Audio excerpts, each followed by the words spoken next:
wabarakatuh. Waalaikumsalam warahmatullahi wabarakatuh. Gimana kabarnya hari ini? Alhamdulillah sehat. Pada puasa semua ini? Puasa. Puasa. Ada yang bolong nggak puasanya kemarin-kemarin? Enggak. Nggak ada. Semangat kan nih hari ini? Masih. Iyalah. Walaupun puasa harus tetap semangat untuk menempa ilmu. Baik. Di depan ini sudah ada bacaan. Prosedur pembelajaran membaca puisi. Tahu tokoh di depan siapa? Enggak. Itu tuh penyair, pembuat puisi dan juga pembaca puisi. Ada yang di sebelah sana ada W.S. Rendra, yang di sini ada Sultarji Kalzum. Nah, yang Pak Habib sampaikan ini sebenarnya materi puisi namun tingkat SMA. Kalian kan Amar, Fadil, SD ya kan? Di SD ada puisi nggak? Ada. Ada. Nah, yang membedakan itu tingkat pembahasannya. Apa? Di SD mungkin hanya sekedar basic dasar yang tidak terlalu dalam lah intinya dibanding yang pembahasan di SMA. Nah, pengertian puisi, arti puisi tahu? Masih ingat? Enggak. Nggak ingat? Ya baik. Satu bait paling ada berapa 4 baris gitu. Nah itu puisi. Mengapa bentuknya demikian? Karena dipadatkan.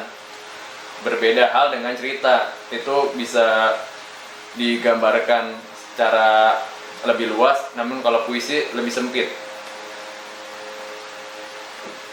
Baik. Itu sepintas mengenai pengertian puisi. Lanjut ke nah ini yang harus diidentifikasi dalam teks puisi. Itu ada tema, suasana, ada makna. Nah, tahu ketiga ini semua? Nah, kalau di SD kan pasti belum dibahas sejauh ini kan. Nah, ini akan kita bahas.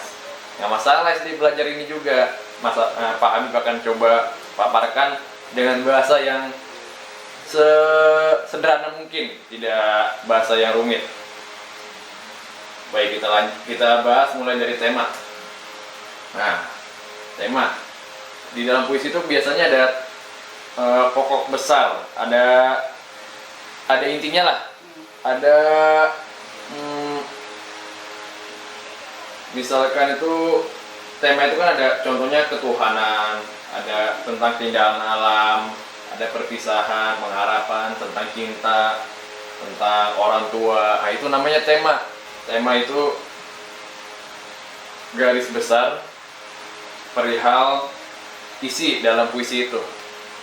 Bahkan kalau untuk membuat puisi, kita perhatikan pertamanya itu kita harus menentukan temanya dulu. Misalkan Fadil atau Aman mau buat puisi nih, tapi bingung nih, waduh mau buat puisi tentang apa nih? Nah, itu namanya tema. Misalkan, oh mau buat tentang suka kucing nggak semuanya? Nah, ada yang melihara kucing nggak? Ada. Nah, melihara kucing kan? Misalkan, oh mau buat tentang kucing lah. Misalnya judulnya, nah, akhirnya buat judul Kucingku, engkau bermata warna biru. Nah, kau manis bagaikan gula Jawa. Nah, itu misalkan tuh puisi, itu kayak gitu. Di sini digambarkan ketuhanan, ada yang mana? Kalau ketuhanan kira-kira yang mana gambarnya Yang cocok? kiri atas. Yang mana yang lagi? Sholat. Nah, kalau keindahan alam yang mana kira-kira? Untuk yang pojok kanan bawah. Nah, betul. Nah, itu Fadil tadi jawab gue ya. Sekarang Bapak tanya Amar. Yang perpisahan yang mana, Dek? Yang ini. Wih, kok tahu? Kenapa? Wih, ya betul, perpisahan. Pengharapan ya? Nah, iya. Hope, artinya harapan. Kenapa gambarnya itu? Karena berharap itu kan mengharapkan sesuatu agar tumbuh dengan baik kan. Nah, itu kan masih pohon kecil, harapannya pasti bertumbuh besar. Nah, suasana di dalam puisi itu pasti dengan beragam temanya. Misalkan tema tentang ditinggali oleh orang yang tersayang karena sudah meninggal. Berarti temanya tuh disingkatnya Apa kira-kira kalau bahasanya apa omongannya kayak gitu? Temanya apa? Perpisahan. Nah, perpisahan misalkan. Tapi perpisahannya karena mereka yang sudah dijemput oleh Allah Subhanahu wa taala. Ketika membacakan puisi tentang itu, si pembaca membacakan puisi itu tuh, tema tadi, perpisahan. Yang ngedengerinnya kira-kira apa? Ngerasa apa? Sedih. Sedih. Kalau Amar, sedih apa bahagia? Sedih lah, masa bahagia dengerin perpisahan. Nah, itu jadi suasananya. Jadi pembacaan puisi itu memberikan efek suasana, entah ketika pembuatan puisinya, bahkan ketika sudah selesai dibuat, ketika dibacakan pun akan memberi efek ke pendengarnya. Nah, ini ada 4 gambar nih, ada 4 gambar bergerak yang menggambarkan suasana. Yang lagi sedih yang mana? Itu yang kanan bawah. Nah, yang lagi kayak semangat membara-membara. Nah, Atas. ini misalkan baca puisi tentang perjuangan pahlawan kemerdekaan Indonesia pada zaman dahulu, yang perjuangnya itu senjatanya nggak semodern orang-orang luar negeri kan. Mereka pakai tembakan, kita masih banyak yang pakai bambu runcing. Nah, itu misalkan membaca puisi tentang tema itu, pasti membacanya membara-membara kan. Nah, bahkan pendengarnya pun akan merasa semangat. Nah, yang bisa kita ambil pesan, kita nggak boleh walaupun suasananya berbeda, tapi misalkan di zaman dahulu para pahlawan itu berjuang melalui peperangan, dan kita sebagai generasi penerus harus berjuang melalui belajar yang sungguh-sungguh gitu. Baik, itu suasana, sudah mengerti ya. Lanjut ke makna. Nah, jadi puisi itu setiap kata, setiap kalimat itu memiliki makna. Nah, misalkan nih, ini tahu nggak artis siapa? Amar tahu nggak? Nah, ini si Chelsea Islan. Orangnya putih apa hitam? Putih. Putih. Nah, misalnya dia cantik dan putih kan. Putih itu kita misalkan kau bagaikan cahaya matahari. Itu bukan berarti mukanya mirip matahari, bukan. Tapi kecantikanmu, kecerahan wajahmu itu bagaikan sama seperti terangnya sinar matahari. Nah, kalau yang ini tahu siapa? Atau juga dia Sastro. Waktu masih main film di ayat cinta, ada apa dengan cinta yang pertama tuh, yang filmnya tahun berapa ya? Udah tahun lama. Ini masih muda tapi dia kulitnya itu termasuk golongan, kalau di gambar ini sawo mateng atau tidak terlalu seputih Chelsea Islan ya. Nah, tapi dia cantik, manis. Dan juga misalkan ada kata kambing hitam. Tahu nggak arti kambing hitam apa? Betul. Nah, bukan kambing yang warna hitam, bukan. Tapi seseorang yang dituduh, atau seseorang yang dituduh melakukan sesuatu. Nah, misalkan Amar padahal nggak mencuri nih, yang mencuri si Fadil, mencuri kotak amal di masjid misalkan. Nah, tapi ada warga mengkambing hitamkannya menuduhnya Amar. Nah, Amar jadi kambing hitam. Nah, ini jadi sebagai orang tuduhan kambing hitam itu. Dan juga ada tangan panjang. Tangan panjang tahu nggak apa maknanya?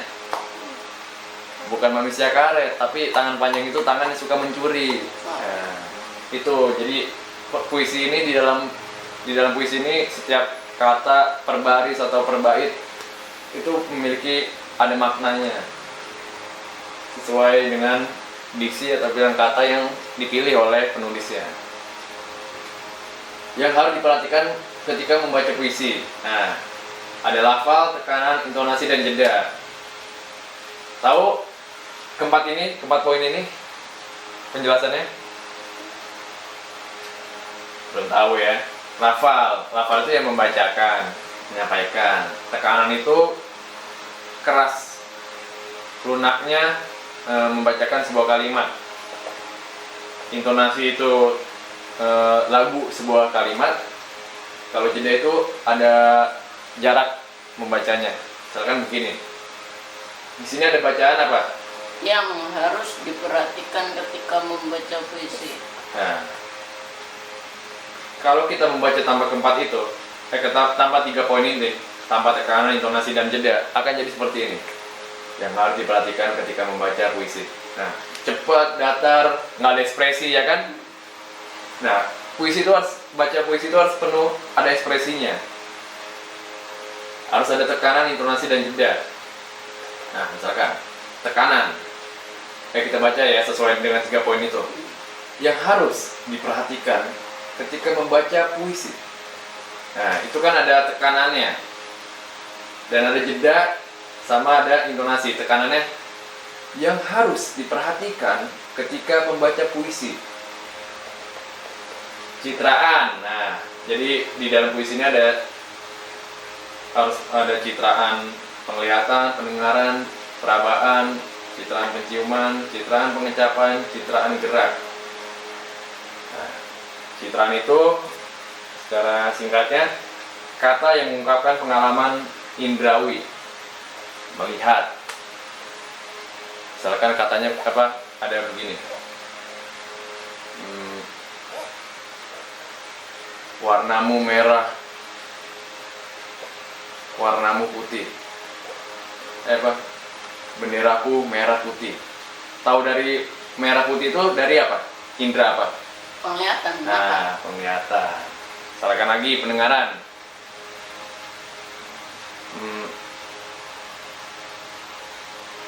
Suaramu begitu menggaduhkan. Itu berarti pendengaran. Kalau perabaan kasar, halus, itu perabaan. Citraan penciuman. Misalkan, kalau kita lagi puasa itu, emang wanginya di surga itu kita bagaikan wangi kasturi, ya kan? Tapi namanya puasa, nggak makan, nggak minum, itu kita harus jaga bicaranya jangan terlalu dekat-dekat sama hidung orang atau gimana. Pasti kan karena kering pasti lebih bau dong, ya kan? Nah, bau itu ke penciuman. Dan juga aroma wangi. Citraan pengecapan. Ini lebih kerasa. Rasanya pisang apa? Manis. Nah, rasanya jahe. Panas. Pedas ya. Rasanya jeruk. Manis. Asam. Ada yang asam, ada yang manis, tergantung milihnya jeruk yang enak atau gimana, ya kan? Dan terakhir citraan gerak. Nah, citraan gerak ya, misalkan cepat lambat. Sudah paham semua tadi? Ya. Nah, sekarang kita ke praktik, karena percuma ngerti teori puisi kalau kita nggak bisa membaca puisinya, membacakan puisi atau membuat puisi. Nah, ini kita praktiknya yang membaca puisinya. Ini ada teks, dipegang satu-satu. Di dalam teks itu ada 2 puisi, dipilih. Amar yang mana? Yang kedua. Judulnya? Dengan puisi aku. Ah ya, Amar duduk yang benar. Nah, Fadil berarti judul puisinya apa? Adakah suara cemara? Nah, yang mau baca duluan siapa? Oke, Fadil. Adakah suara cemara? Taufik Ismail tahun 1973. Buat hati, adakah suara cemara mendesing menderu padamu? Adakah melintas sepintas gemersik dedaunan lepas? Deretan bukit-bukit biru menyeru lagu itu. Gugusan mega, lala hiasan kencana. Ialah hiasan kencana. Adakah suara cemara mendesing menderu padamu? Adakah lautan ladang jago mengumbakan suara itu? Sudah. Oh, baik. Tepuk tangan. Kamera getar gara-gara tepuk tangan. Oke? 6.000. Sekarang Amar yang baca puisi. Ayo. Dengan puisi aku, Alfred Ismail 1966. 1966. Dengan puisi aku bernyanyi. Tadi tepuk tangan untuk Amar. Nah, sekarang Bapak coba contohkan baca puisi sini. Jam. Amar, rekam Bapak. Oke. Dengan puisi aku menangis. Jarum waktu bila kejam menangis. Dengan puisi aku mengutuk nafas zaman yang busuk. Dengan puisi aku berdoa, perkenankanlah kiranya. Nah, seperti itu baca puisi. Oke. Oke. Untuk pertemuan yang akan datang dibaca lagi puisinya. Terserah mau pakai 2 puisi ini atau mencari puisi yang lain. Latihan baca puisinya. Pokoknya pertemuan yang akan datang Bapak tidak mau mendengar atau melihat Amar sama Fadil membacakan puisinya itu seperti tadi. Harus ada perkembangan dong, ya kan? Namanya belajar pasti harus lebih baik. Kita bisa karena Kita belajar. kita bisa karena terbiasa. Jadi cukup sekian penyampaian dari Bapak hari ini. Jangan lupa untuk latihannya. Ya, wabillahi taufiq wal hidayah. Assalamualaikum warahmatullahi wabarakatuh. Waalaikumsalam warahmatullahi wabarakatuh.